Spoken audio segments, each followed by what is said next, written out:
Okay. Well, first off, Angela, thank you so much. I know it's been crazy to try to get you on the phone since your schedule's so hectic. Yeah, it's been crazy for me lately. I know. Well, thank you so much. On that case, like, how in the world do you stay in control and balance and productive with your schedule being that hectic? I have to prioritize all the time. I have to see like what needs to get done most immediately now. I also, if it's if it's like I have a bunch of different priorities, I try to knock out the easier things first. Mhm. And I try to do things as early as possible in the day, because as the day like starts winding down, I'm like, all right, I'm exhausted. Correct. So do you ever put anything off? Like, oh, I need a day to myself kind of thing? Or are you more of like, it's got to get done. Let's get to it. I'm a very, like, the way I am, like, when I bought my house, right, I wanted everything right away. You know how some people will do things gradually? Mm-hmm.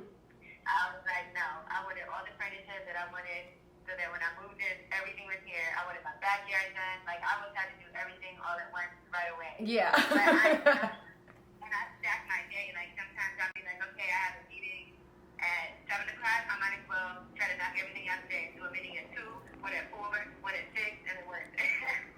I do that so I can keep moving. No, I understand. We want it all right away and done. Since you said your house, I know you live in Brooklyn, correct? Yeah. Okay. Would you ever see a reason to ever leave Brooklyn? And if so, like, where would you live?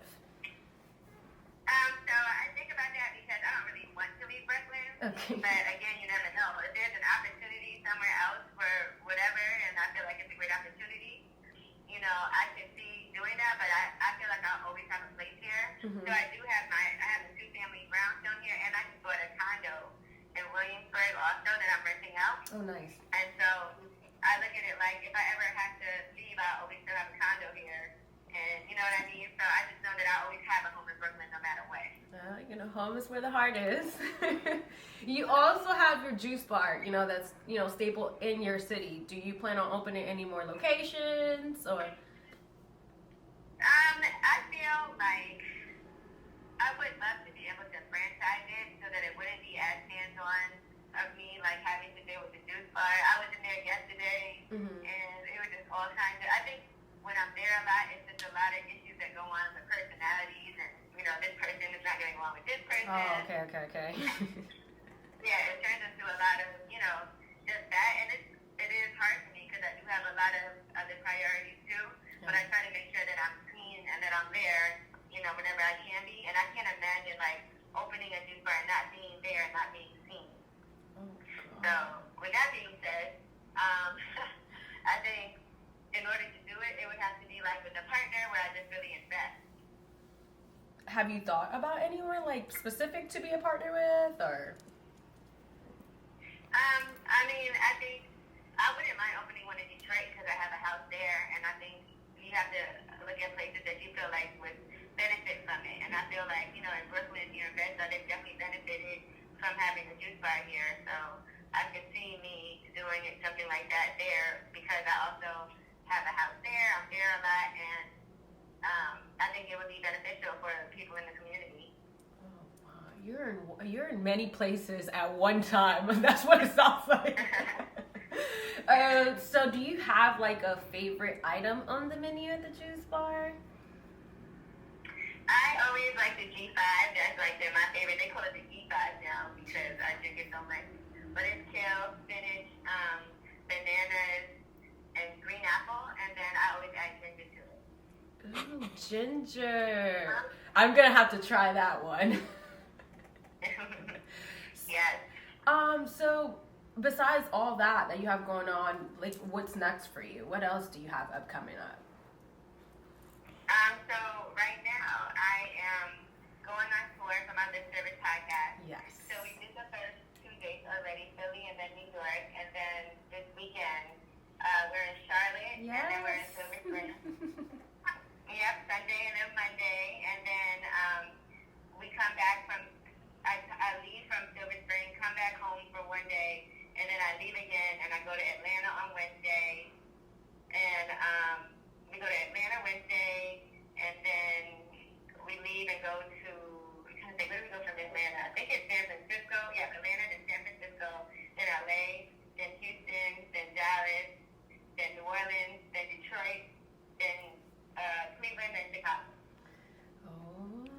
So, talking about Charlotte, that's actually where we're based from. You've been here a lot in the past few years.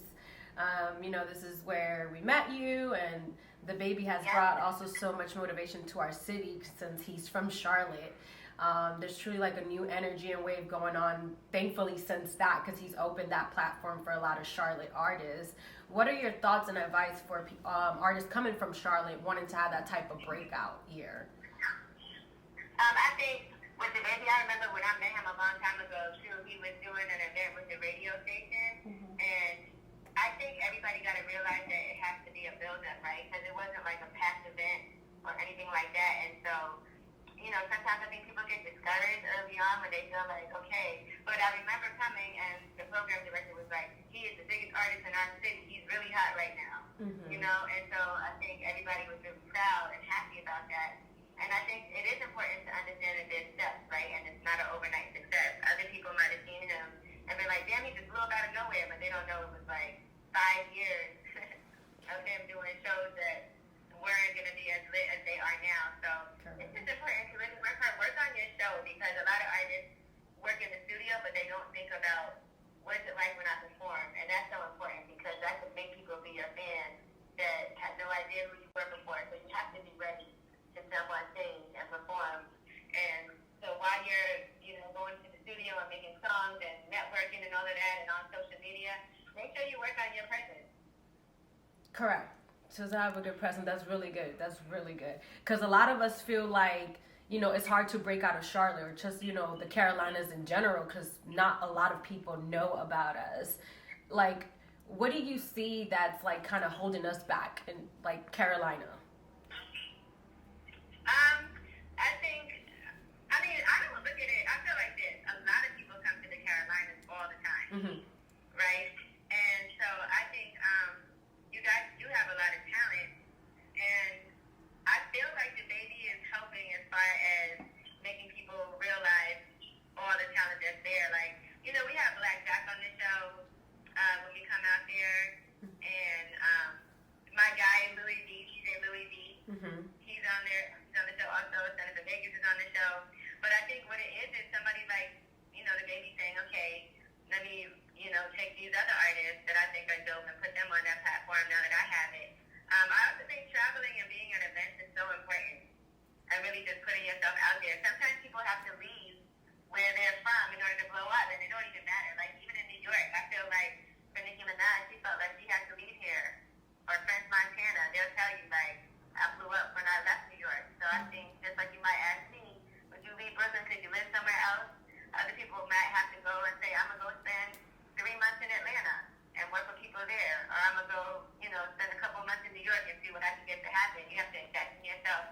You have to travel. You have to meet people outside of your comfort zone.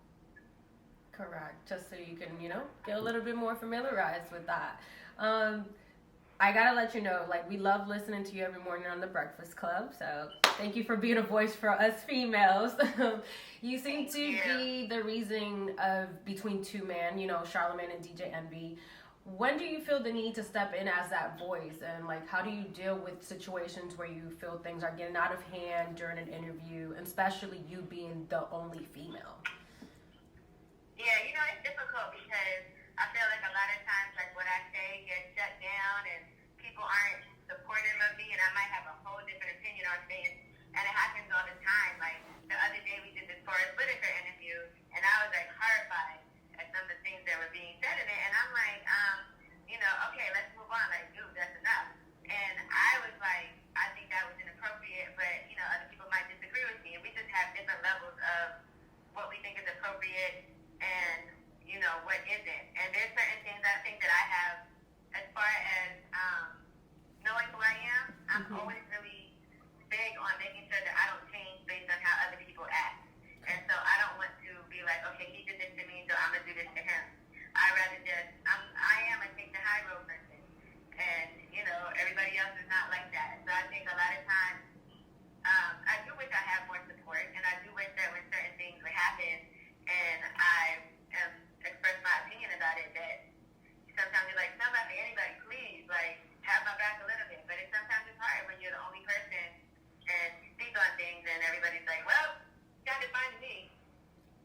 So has that ever like discouraged you? Like, have you ever had thoughts, like example, like, oh, like it's time for me to leave, or like things like that come up, you know? I think that sometimes everybody feels like that at their job. Correct. You know, and I think we should all be comfortable. Like, I'm very comfortable in knowing that if things don't work out at one place, I'll be okay. Like, I have a lot of other businesses going on. I have other investments. And I also have great relationships, and I work really hard. And so I feel like so many people would be excited if I was like, hey, I want to come work with y'all.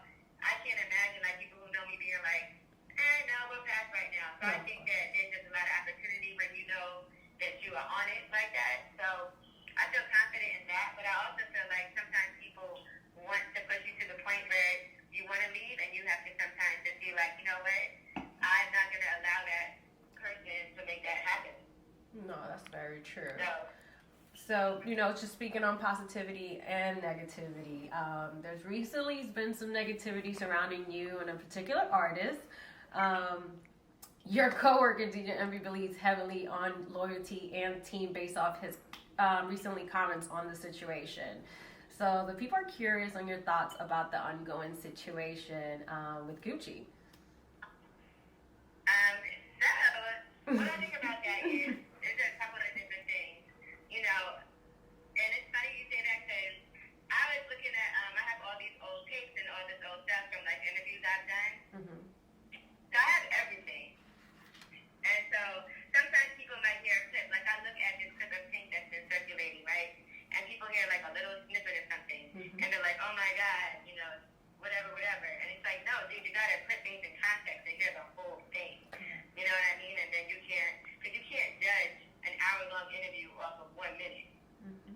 So, with that being said, a lot of people don't know me from before the Breakfast Club. They just know me from being on there. They might not even know about lip service.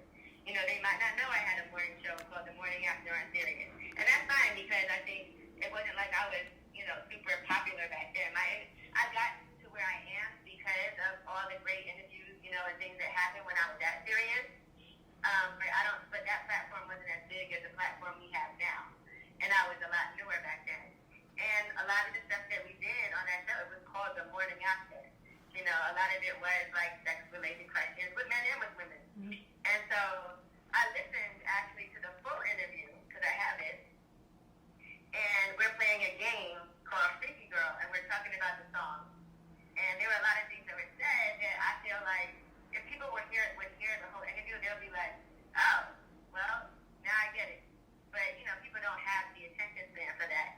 But I know I have it, so, you know, I feel comfortable in that. I feel comfortable, like, in knowing what I have done and what I haven't done. And I also feel, like, upset that I played into this whole, I have an album coming out, and so let me talk shit about this girl and try to say things about her, like she texted me. And to me, it's like, dude, you have a history of lying on many different women and being disrespectful, and then you did it to me. Fine. I shouldn't even have paid any attention to it. But I also feel like, I think sometimes people think because I take the high road all the time and don't say what's really going on, like behind the scenes, it makes people feel like they can just do crazy things. Because they're like, oh, she's not going to say anything. I'm a woman. So it makes me an easier target, number one, when somebody's trying to, you know, do a publicity stunt like that. And then, you know, B, like, they also look at it like, well, Angela's not going to do nothing. So, to be clear, like, I think he was upset that, I don't know if he thought he was banned or whatever, but I made it very, you know, he never was banned from the Breakfast Club. So, I don't know where that even came from. And I guess, like, album time comes and you think you're banned and you're like, let me go with the girl. And I really feel like that's what happened. And then there was that video that was on my page that was posted, you know, that was a small piece of a larger interview. And people are running with it. And it's like, dude, if you heard any of those interviews that I used to do at Sirius, or if you listen to this service now, you know what those conversations are like. Mm-hmm. And so what I am going to start doing, because I feel like no matter what happens, you have to take some inspiration from it. I am going to start putting out, I just took all these, today, all these mini DVD tapes to get transferred. And I am going to start putting out some of those old videos so people can see, you know, just some, and I have some incredible ones. Oh, wow. So that's actually pretty much it. pretty exciting for me. And I think no matter what happens, when things happen to you that feel negative, you can always get something good out of it. That's a very good outlook. I mean, you held your composure very well. Even on those little clips, you defended yourself. I was wondering, like, if you had a chance to, sit down and have an interview with him, would you be open to that? I think if you, and I had to watch the interview, then... What is your belief on that? Like, if there was to be another situation towards one of your coworkers, what would your response be? Like, would you stand still for them, or how would it be? I think it depends on what it is. Like, every situation is different. Mm-hmm. I think that, you know what, if somebody brought that on themselves, like, for instance, if you were talking about somebody crazy and saying things about them, and then they said something about you, that's warranted, because you kind of poked it and asked for it. Now, if you're minding your business and you haven't done nothing to a person, and then they start attacking you, for whatever reason, then I think, yes, you have to be like, what the hell is wrong with this person? Would you give him a response if you watched the interview he just did with Charlemagne? Would I give him a response? Yeah, like, would you have anything to say once you watch that, like... No, I mean, I don't. I just think that it doesn't even matter to me. Like, you can say whatever you want, do whatever you want. I know that, like, people who know me respect me. I know that I've never done, anything crazy to anybody. I know that I don't have a history of, like, saying untrue things and whatever and talking negatively about people. Like, people act like, oh, she does the rumor report. I report on things, but I also feel like I tend to be very positive when I do it. Mm-hmm. You do. So I am aware of, of those things, but I just do my job. Like, that's all I'm trying to do. I'm not trying to bother nobody. I don't be going out my way to harass people. I'm not trying to get attention by saying crazy things. I just really want to, do my job and mind my business. That's the best way to go. Well, besides the negativity, you have a lot of other more positive things going on in your life. You did speak recently about a new romantic relationship you're currently in, and I know you're very private about it. Do you mind, sharing some love advice, at least giving us, what prayer did you pray? You know what? I've been with my boyfriend for years, for 5 years. So, I think part of what works, and even when things like this happen, right?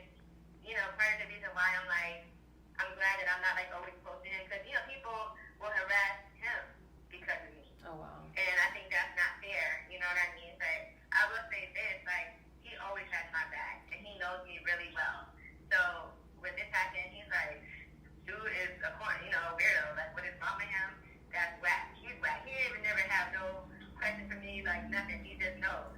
So I think that's good. And things like that make you feel good. I think in general at work, if you have good friends and good people around you, then no matter what happens in life, at least you know you got that. A lot of people don't even have that. That is very true.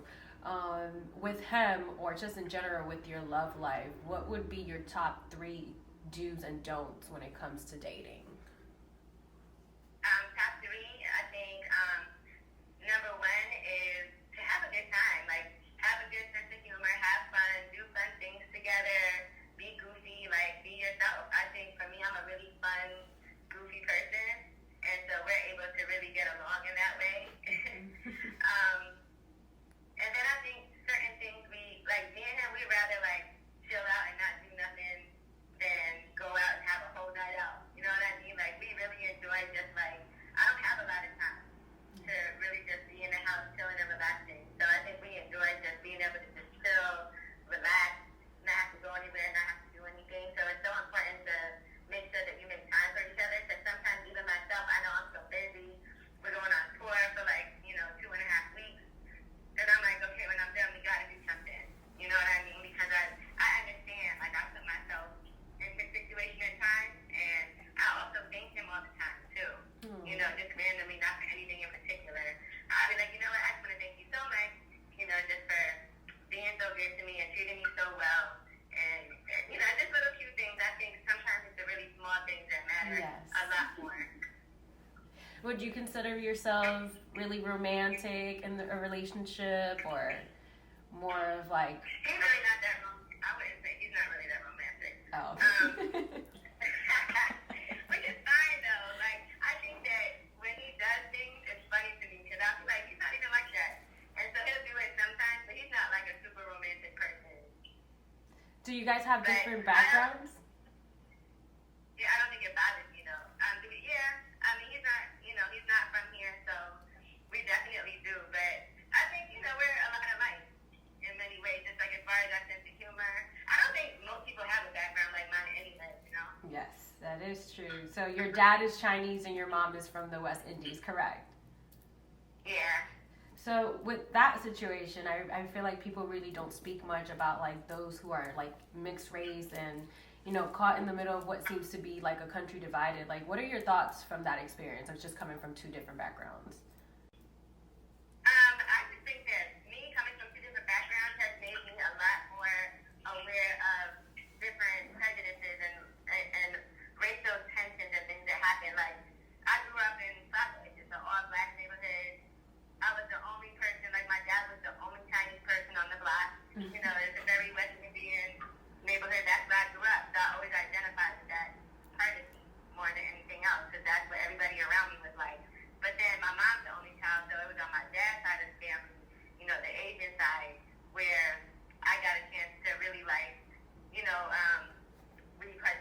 partake in things like Chinese New Year, anytime it's a wedding or a funeral. There's a lot of different traditions that I'm familiar with because of that side of my family. So I think a lot of times people say things and they don't think like black people, a lot of people will think like, okay, Angela's Asian because her last name is Yi, because that's my dad's last name. People try to put things on you. They'll be like, you are whatever your dad is. So if you're half Chinese and your dad's Chinese, that means you're Chinese. Okay, like that's so ridiculous. Because I don't think that any Chinese person looks at me and says, look at that Chinese girl. You know what I mean? So it's really just about like when you are mixed race, you can identify with whatever part of yourself you want to. Correct. And I always say, yes, I'm half, Chinese and half black. It is what it is. Like, and no one can tell you this is what you are. Like, dude, shut up. People try to tell me all the time, you're not even black. I'm like, all right, it's just the dumbest thing. Yeah, you can't argue with that. Do you feel like is there a side specifically that you are more in tune with? Like as far as like, do you feel like you're more in touch with your black side or more with like your West Indies side?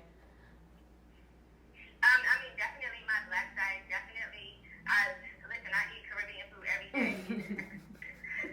When you live in Brooklyn and you grew up here, that culture is so strong here. So whenever I go on vacation, I'm always in the West Indies somewhere. People would tell you, like, Angela was just here. So I definitely identify with that part of me more than anything else. So yeah, that's, definitely what it is. As far as like the Chinese side, I don't even, like, I think this with my family, it's not like my grandparents were very accepting of the fact that my dad married a black woman. So there were a lot of things that I wasn't part of growing up. But what I was part of was where I went to school, where I lived. And where I lived was, a completely black neighborhood. In my school, there was only 2 people in the whole school that weren't black. Oh, wow. Well, with that kind of like, if, there's a lot of girls that look up to you. I can speak for myself, coming from similar backgrounds. What would be your advice to those girls that are looking up to you, wanting to be in the same position you are today or have your work ethic that you have? I would say that enjoy this journey and understand that it's not easy at all. It's a lot of hard work. It's a lot of disappointment, but you have to really have a positive outlet. You could wake up in the morning and say, oh, I hate that I have to get up at 4 in the morning and do this job. Or you could wake up in the morning and say, all right, it's 4 a.m. Let me get up and get my day started. I have no idea what's going to happen today, but I am so blessed to be in this position that I'm in. And a lot of times we can have a negative outlook on things, and I think that affects the energy that we bring in. So I just try to make everything positive.